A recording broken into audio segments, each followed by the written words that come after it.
भीड़ भाड़ से अलग होकर जब भी कोई इंसान अपने साथ अकेले में समय बिताता है, तभी उसके दिमाग में नाना प्रकार की चिंताएं जन्म लेने लगती है। मनुष्य की प्रवृत्ति ही ऐसी है कि वो ज्यादातर समय नकारात्मक ही सोचता है। अपने लक्ष्य को कैसे प्राप्त किया जाए, ये सोचने की जगह है वो ये सोचता है कि अगर लक्ष्य पूरा नहीं हुआ तो मैं क्या करूंगा, और इस प्रकार की नकारात्मक विचारधारा के कारण जीवन परांत डर डर कर जीता रहता है। अगर पूरी बुद्धिमानी और सजगता के साथ इस डर को समझाना जाए तो यही डर इंसान के पतन का कारण बनता है। ऐसा मनुष्य जो खुद पर संदेह करता है, खुद पर संदेह करता है, भला वो कैसे सफल हो सकता है। लेकिन बुद्धिमानी से अगर इस डर का उपयोग किया जाए तो यही डर उसकी सबसे बड़ी ताकत बन सकता है।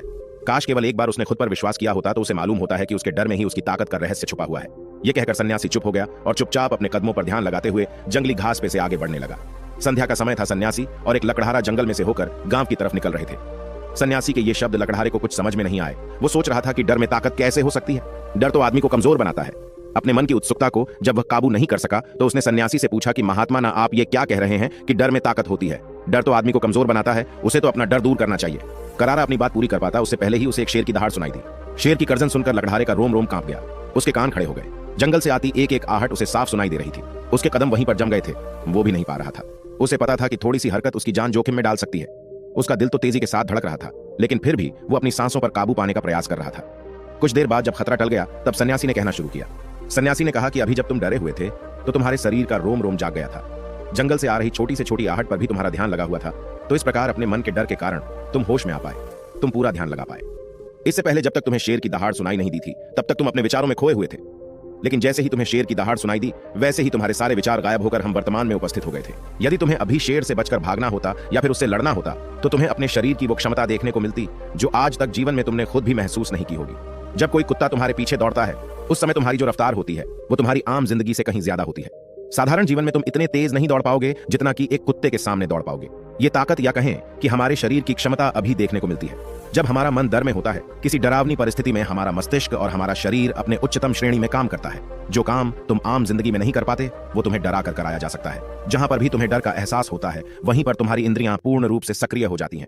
तुम्हारे कानों की सुनने की क्षमता तेज हो जाती है, दृष्टि एकटक हो जाती है, पूरी सजग हो जाती है, सक्रियता बढ़ जाती है। और जैसे जैसे वो डर खत्म होता है वैसे वैसे तुम सुप्त अवस्था में चले जाते हो। तुम सो जाते हो और तुम्हारे इंद्रिय फिर से आराम की स्थिति में चली जाती है।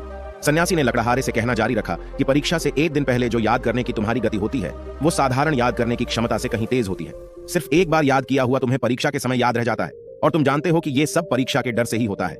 इसीलिए डर को दूर करने की जगह इंसान को यह सोचना चाहिए कि वो अपने डर को ताकत कैसे बना सकता है। जिस प्रकार सुख और दुख, प्रकाश और अंधेरा एक ही सिक्के के दो पहलू होते हैं, उसी प्रकार डर और ताकत भी एक ही सिक्के के दो पहलू होते हैं। जिस प्रकार रोशनी के बिना अंधेरा पूर्ण नहीं होता, सुख के बिना दुख पूर्ण नहीं होता, उसी प्रकार डर के बिना ताकत का भी कोई महत्व नहीं है। लकड़हारा सन्यासी के ज्ञान से बहुत प्रभावित हुआ।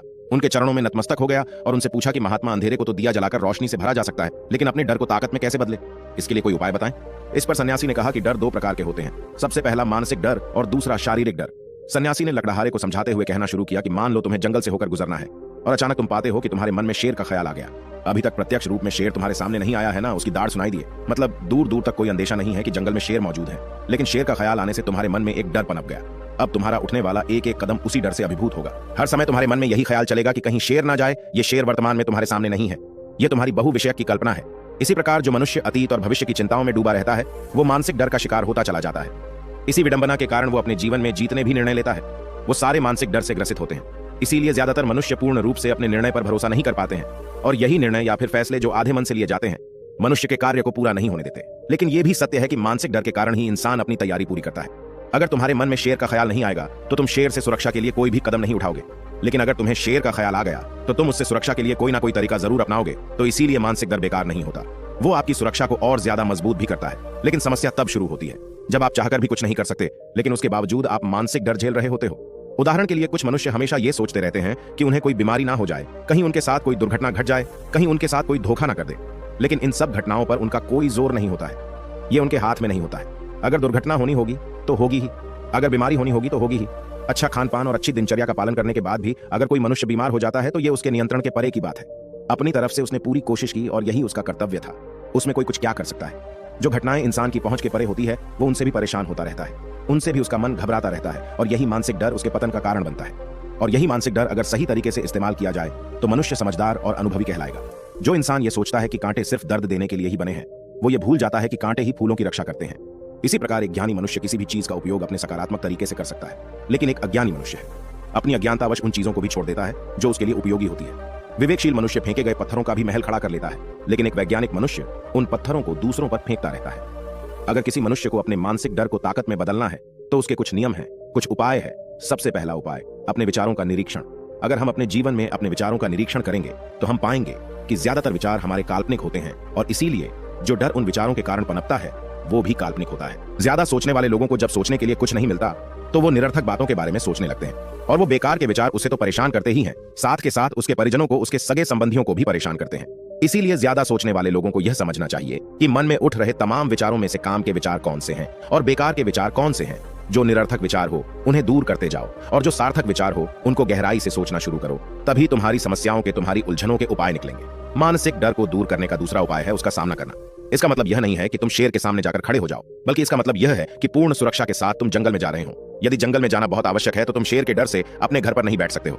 इसी प्रकार मनुष्य के जीवन में बहुत सारे डर होते हैं, जैसे कि परीक्षा का डर, लक्ष्य ना पाने का डर, झूठ बोलने का डर, सच के पता लग जाने का डर, अपनों को खो देने का डर, दुर्घटना हो जाने का डर। लेकिन जैसे जैसे समय के साथ इन डरों का सामना किया जाता है वैसे वैसे ये डर जीवन से दूर होते चले जाते हैं। अगर तुम इनसे बचने का प्रयास करते हो तो ये जीवन भर तुम्हें सताते रहेंगे। ये तभी दूर हो सकते हैं जब तुम इनका सामना करो। कुछ लोगों को तो दूसरों के सामने खुलकर बात करने में भी डर लगता है। ऐसे लोगों को अनजान लोगों से बात करनी चाहिए। जितना ही वो लोगों से बात करेंगे उतना ही उनके मन का डर दूर होता जाएगा। मानसिक डर को ताकत में बदलने का तीसरा उपाय है अपने डर को स्वीकार करना। बहुत से लोग अपने जीवन में अपने डर को स्वीकार ही नहीं कर पाते। अगर आप उनसे पूछेंगे कि उन्हें किस चीज से डर लगता है तो वह साफ इनकार कर देंगे कि उन्हें किसी चीज से कोई डर नहीं लगता। लेकिन दूसरों की नजरों में ऊंचा उठने के लिए ये झूठ उन्हें बहुत महंगा पड़ता है। अगर वो अपने डर को स्वीकार करना नहीं सीखेंगे तो वो जीवन पर्यंत उस डर से मुक्त नहीं हो पाएंगे। इसीलिए समझदारी इसी में है कि अपने डर को स्वीकार कर लिया जाए। अगर आपको किसी चीज से डर लगता है तो किसी से शर्माने की या झिझकने की जरूरत नहीं है।